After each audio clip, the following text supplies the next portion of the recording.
দর্শক, টানা 4 দিনের লম্বা ছুটিতে পরিবার পরিজন ও বন্ধু স্বজনদের নিয়ে সৈকত শহর কক্সবাজারে ভিড় জমিয়েছেন পর্যটকরা।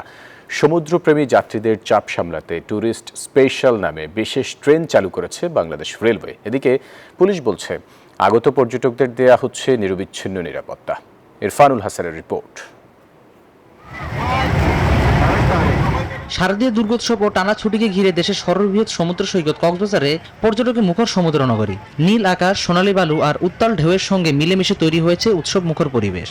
সকাল থেকে গভীর রাত পর্যন্ত লাবণী, সুগন্ধা, কলাতলি সহ বিভিন্ন পয়েন্টে ভিড় করছেন পর্যটকরা। আমার অনেক ভালো লাগতেছে। কক্সবাজারে 4 দিনের ছুটির বন্ধতে এসেছি। আমি এক্সাইটেড, এত কিছু উপভোগ করতেছি। ঢাকাতে থাকলে দেখা যায় যান্ত্রিক অবস্থা, ওগুলো তো ভালো লাগে না। একে তো ওয়ার্কিং লোড থাকে, তো সবকিছু মিলিয়ে ভালোই লাগতেছে। সৈকতের বালুকা বেলায় ঘোড়ায় চড়া, ফটোগ্রাফি ও নানা বিনোদনের আয়োজন। বিশেষ করে পরিবার পরিজন নিয়ে আসা ভ্রমণ পিপাসুরা ঢেউয়ের সাথে খুনসুটি করে কাটাচ্ছেন আনন্দ ঘন সময়। দেশে এর মধ্যে ঘোরার চেষ্টা করছি, অনেক ভালো লাগছে। আসলে খুবই ভালো লাগছে যে আসে এত লোক, কারণ প্রচুর লোকের সমাগম হয়েছে, এবার খুব আনন্দ লাগতেছে। সৈকত কেন্দ্রিক ছিনতাই কিংবা যে কোনো অপরাধ কঠোর হস্তে দমনের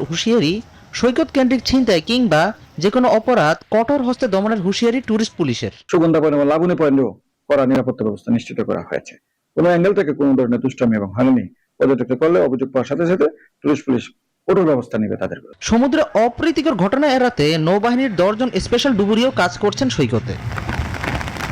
ডেস্ক রিপোর্ট, নিউজ 24।